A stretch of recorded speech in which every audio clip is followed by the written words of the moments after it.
পৃথিবী সূর্যের চারপাশে ঘুরছে। সূর্য একটি নক্ষত্র বিশেষ, খুবই সাধারণ একটি কথা, যা বর্তমানে ছোট থেকে বড় সকলেরই জানা। কিন্তু এ সাধারণ কথাটি প্রচার করতে যেয়ে কারো মৃত্যুদণ্ডের মতো শাস্তি হতে পারে তা নিশ্চয়ই আমাদের কল্পনাতীত। তবে এমনটাই কিন্তু ঘটেছিল। খুব বেশি না, মাত্র 350 বছর আগে বর্তমানের সকলের জানাই মতবাদ প্রচার করতে যেয়ে বিজ্ঞানের রাস্তায় প্রথম শহীদ হয়েছিলেন জিওর্দানো ব্রুনো। ব্রুনোর জন্ম হয় 1548 সালে ইতালির লোনা শহরে। ইতালিতে মহাকাশ সম্পর্কে এ মতবাদ বা আবিষ্কার মূলত আসে মহাপণ্ডিত কোপার্নিকাসের হাত ধরে। 1543 সালে যখন কোপার্নিকাস মৃত্যুশয্যায়, তখন তার লেখায় একটি বই প্রকাশ পায়, যাতে তিনি বলেন পৃথিবী সূর্যের চারপাশে ঘুরছে। তখনকার বিশ্বাস ছিল পৃথিবী হচ্ছে মহাকাশের কেন্দ্র, আর সমস্ত চন্দ্র সূর্য ঘুরছে এই পৃথিবীকে কেন্দ্র করেই। তার মৃত্যুর পর তার লেখা বইটি যথেষ্ট পরিমাণ বিতর্কিত হয় তৎকালীন ধর্মযাজকদের কাছে, কারণ কোপার্নিকাসের মতবাদ বা আবিষ্কার ছিল খ্রিস্টান ধর্মমত এবং বাইবেলের সম্পূর্ণ পরিপন্থী। সুতরাং কোপার্নিকাসের বইটি ধুলির আস্তরণে ঢাকা পড়ে যায়। ব্রুনোর জন্ম হয় 1548 সালে ইতালির লোনা শহরে। ছোটবেলা থেকেই জিওর্দানো ব্রুনো পালিত হয়েছেন খ্রিস্টান মঠে। অসাধারণ স্মৃতিশক্তি ও তীক্ষ্ণ বুদ্ধিসম্পন্ন ব্রুনো সহজেই সকলের মন জয় করে নিতে পারতেন। তখন ইউরোপের সমস্ত রকম বিদ্যাশিক্ষাই ধর্মভিত্তিক হওয়ায় ব্রুনো পুরোহিতদের কাছেই বিদ্যাশিক্ষা করতে লাগলেন।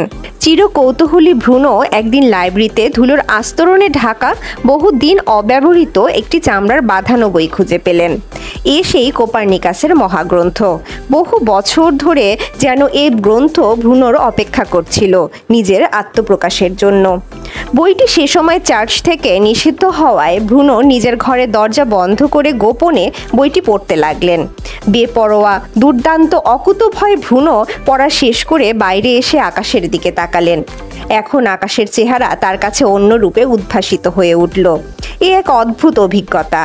এই নতুন জ্ঞান এবং উদ্ভাসনের আনন্দে ব্রুনো ছটফট করতে লাগলেন। মঠের অন্যান্য সাধুদের তিনি ডেকে ডেকে এই কথা বলতে লাগলেন। তার এই অদ্ভুত অবান্তর হঠকারী কথা শুনে সকলে ভীষণ চমকে গেল। ধর্মগুরু ও শাস্ত্রের কথা বলে সাবধান করল তাকে।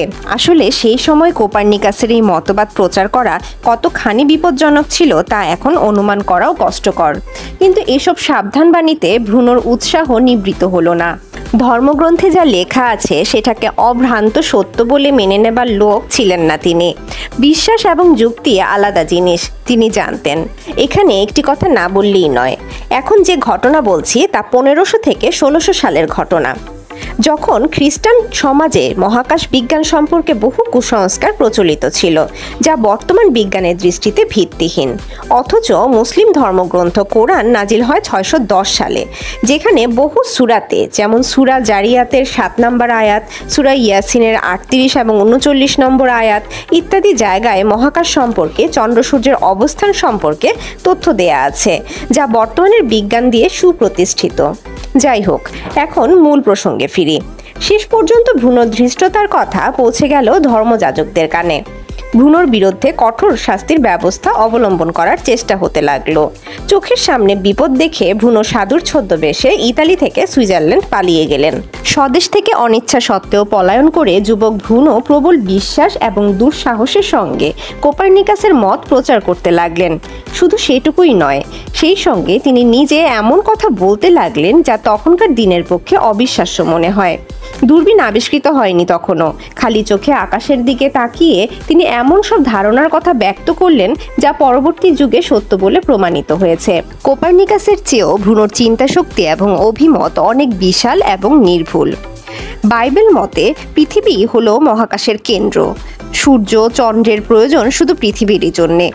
এই সৃষ্টিতত্ত্বের মধ্যে অদ্ভুত কবিত্ব এবং দর্শন আছে বটে, কিন্তু বিজ্ঞান অন্য কথা বললে, বাস্তব সত্য অন্যরকম হলে ক্ষতি কী? কিন্তু গোঁড়া পাদ্রীরা কিছুতেই অন্য ব্যাখ্যা মানতে রাজি নন। তাদের মতে যীশু খ্রিস্টের আবির্ভাবের পর আর কোনো বিজ্ঞানের প্রয়োজন নেই। যীশু যেমন সত্যের জন্য অবিচলভাবে প্রাণ দিয়েছিলেন, তখনকার মূর্খ নীতিহীন যীশুভক্ত পাদ্রীরা ঠিক সেই রকমভাবেই সত্য ভক্তদের পুড়িয়ে বা বন্দি করে মেরেছে। ব্রুনোর সৃষ্টিতত্ত্ব সম্পর্কে নতুন ব্যাখ্যা ছিল এরকম: কতগুলো গ্রহ সূর্যকে কেন্দ্র করে ঘুরছে, তাদের মধ্যে পৃথিবী একটি গ্রহ, আরও অনেক গ্রহ আবিষ্কৃত হবে। এই নিয়েই সৌরজগৎ। দূরের নক্ষত্রগুলো এক একটি সূর্যের মতো, তাদের কেন্দ্র করে গ্রহ এবং গ্রহমণ্ডলী আছে। শুধু যে পৃথিবী ঘুরছে তাই নয়, সূর্যও তার মেরুতে ভর দিয়ে ঘুরছে। বিশ্ব অসীম, তাই তার কেন্দ্রে বা প্রান্তে কেউ আছে এ কথা বলাই অর্থহীন। এই কথাগুলো যে কতখানি সত্য তা স্কুলের শিশুরাও এখন জানে, কিন্তু সে সময় ভ্রূণ এই কথাগুলো উচ্চারণ করে পদার্থ, জ্যোতিষ এবং সামুদ্রিক বিদ্যায় যে গুরুতর বদল এনে দিয়েছিলেন, আজ তা কল্পনা করাও দুরূহ। ভ্রূণ আরও একটি মারাত্মক কথা বলেছিলেন, যে কথা বাইবেলের চরম বিরোধী। তিনি বলেন এই যে মহাশূন্যের সব গ্রহ উপগ্রহ নক্ষত্র এর সবগুলোই আরম্ভ এবং শেষ আছে এবং এরা নিয়ত পরিবর্তনশীল। এই যে বড় ভয়ঙ্কর কথা। খ্রিস্টীয় ধর্মমত শিক্ষা দিয়েছে যে এই বিশ্ব ধ্বংসহীন এবং ঈশ্বর যেভাবে একে সৃষ্টি করেছেন চিরকাল সেইভাবেই থাকবে। ভ্রূণ হয়ে উঠলেন ধর্মযাজকদের মহাশত্রু। এই ধৃষ্ট যুবকটি যাতে ওইসব পাগলামির কথা ছড়াতে না পারে তার জন্য তারা আপ্রাণ চেষ্টা করতে লাগলেন। ভ্রূণর বিরুদ্ধে যে অভিযোগ তারা প্রস্তুত করলেন তার মধ্যে 130টি কারণ। এক এক দেশে ভ্রূণর বসবাস নিষিদ্ধ করতে লাগলেন তারা। ফলে ভ্রূণ পালিয়ে পালিয়ে বেড়াতে লাগলেন। আর তার ফল হলো এই যে এক দেশে আবদ্ধ না থেকে সারা ইউরোপেই ভ্রূণর মতবাদ ছড়িয়ে পড়তে লাগলো। কৌতূহলী জনতা আগ্রহের সঙ্গে শুনতে লাগলো তার কথা। ফলে এখন একমাত্র উপায় জোর করে এই লোকটির মুখ চিরকালের জন্য বন্ধ করে দেয়া। এত কিছুর মধ্যেও ভ্রূণ চাইতেন নিজ জন্মভূমিতে ফিরতে। আর এই দুর্বলতাকে কাজে লাগিয়ে এক নিপুণ ষড়যন্ত্র করলেন ইতালিয়ান ধর্মযাজকরা। আর এ কাজে তাদের প্রত্যক্ষভাবে সাহায্য করেছিল গিওভান্নি মোসানিগো নামে এক তরুণ। 1599 সালের 23শে মে বন্দি করা হয় ভ্রূণকে। বন্দি অবস্থায় ভ্রূণকে রাখা হলো 8 বছর। এই দীর্ঘকাল বন্দি করে রাখার উদ্দেশ্য এই যে তখনই তাকে হত্যা করা হলে শুধু ভ্রূণকেই হত্যা করা হবে, কিন্তু বেঁচে থাকবে তার মতবাদ। কিন্তু অসহ্য অত্যাচারে নতি স্বীকার করে যদি তিনি ক্ষমা প্রার্থনা করেন এবং জনসমক্ষে তার মতবাদকে ভ্রান্ত বলে স্বীকার করেন তাহলেই ধর্মযাজকদের অনেক লাভ। ভ্রূণকে রাখা হলো এমন একটি ঘরে যে ঘরের ছাদ সীসা দিয়ে তৈরি। গরমকালে অসহ্য উত্তাপে সে ঘর অগ্নিকুণ্ড এবং শীতকালে অস্বাভাবিক ঠান্ডায় লাশ কাটা ঘরের মতো। একটু একটু করে ভ্রূণ মৃত্যুর দিকে অগ্রসর হলেন, কিন্তু তার মতবাদের দৃঢ়তা একটুও কমল না। স্পষ্ট কণ্ঠে তিনি তার উক্তিগুলো প্রমাণ দিতে প্রস্তুত রইলেন। 8 বছর পরে বিচারে ভ্রূণর শাস্তি হলো মৃত্যুদণ্ড। বিচারকদের সামনে দাঁড়িয়ে তিনি কি বলেছিলেন তা এখন সব জানার উপায় নেই, কিন্তু একটি কথা তিনি বলেছিলেন যা চিরকাল উজ্জ্বল হয়ে থাকবে। তিনি ধর্মযাজকদের উদ্দেশ্য করে বলেছিলেন, শাস্তির কথা শুনে আমি যতখানি ভয় পেয়েছি তার চেয়েও অনেক বেশি ভয় পেয়েছো তোমরা, করুণাময় ঈশ্বরের নাম করে আমার প্রতি যখন বিচারের বাণী উচ্চারণ করেছো। আসলে নিজেদের সম্মানের আসন টলে যাবার ভয়েই পুরোহিতরা ভ্রূণর মৃত্যুদণ্ড দিয়েছিলেন এবং শাস্তির ভাষা ছিল এই রকম: পবিত্র গির্জার আদেশে পাপী ব্যক্তির এক বিন্দু রক্ত নষ্ট না করে দণ্ড দেয়া হবে, অর্থাৎ শিরচ্ছেদ বা ফাঁসি নয়, আগুনে পুড়িয়ে পবিত্রভাবে হত্যা। মহা আড়ম্বর সহকারে ভ্রূণকে নিয়ে যাওয়া হয়েছিল মৃত্যুমঞ্চে। হত্যাকারীদের এই ভয় ছিল যে মৃত্যুর আগে ভ্রূণ যেন উপস্থিত জনগণের উদ্দেশ্যে শেষবারের মতো তার আদর্শ বা বিশ্বাসের কথা বলে যেতে না পারেন। সুতরাং ভ্রূণর জিভ বেঁধে দেওয়া হয়েছিল। মৃত্যুর ঠিক আগে ভ্রূণকে সুযোগ দেয়া হলো যে এখনও সে তার সমস্ত উক্তি এবং বিশ্বাস প্রত্যাহার করে দয়া ভিক্ষা করতে পারে। অসীম ঘৃণা ভরে ভ্রূণ সেই প্রস্তাব প্রত্যাখ্যান করলেন এবং কারোর সাহায্য ছাড়াই সোজা উঠে গেলেন মঞ্চের উপরে। দণ্ডের সঙ্গে তাকে বাঁধা হলো, আগুন লাগিয়ে দেয়া হলো পায়ের দিক থেকে। দপ করে জ্বলে উঠল আগুন, কিছুক্ষণ ধোঁয়ায় ধোঁয়ায় ঢেকে গেল সব দিক।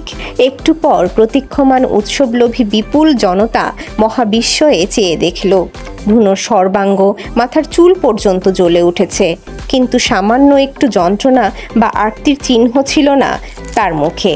ভ্রূণর জন্ম হয়েছিল 1548 খ্রিস্টাব্দে এবং মৃত্যু 1600 খ্রিস্টাব্দে ফেব্রুয়ারি মাসে। যখন ভ্রূণর মৃত্যু হয় তখন গ্যালিলিওর বয়স 36। গ্যালিলিও তখন প্রবলভাবে পৃথিবীর গতি এবং সূর্য সম্পর্কে গবেষণা করছেন। ভ্রূণর মর্মান্তিক পরিণতি দেখে গ্যালিলিও, ডেকার্ত প্রভৃতি মনীষীরা তাদের মতবাদ শেষ পর্যন্ত মুক্তকণ্ঠে প্রচার করতে ভরসা পাননি। রোমের যে বাগানে ভুনোকে পুড়িয়ে মারা হয়েছিল 1889 খ্রিস্টাব্দে সেখানে একটি স্মৃতিস্তম্ভ নির্মাণ করা হয়েছে। ভুনোর জীবনের কথা খুব অল্প জানা যায়। তার জীবনের অন্যান্য দিক, প্রেম, ভালোবাসা বা দুঃখের কথা আমরা কিছুই জানি না। কিন্তু আধুনিককালে ভুনো বিশেষভাবে সম্মানিত হয়েছেন, কারণ বিজ্ঞানের নির্ভুল সত্য প্রচার করতে গিয়ে তিনি প্রথম নির্মমভাবে নিহত হয়েছিলেন। আজ এ পর্যন্তই। এমন আরও ভিডিও পেতে তথ্যগুচ্ছের সাথেই থাকুন। লাইক এবং সাবস্ক্রাইব করুন। বেল আইকনটি বাজিয়ে দিতে ভুলবেন না। আল্লাহ হাফেজ।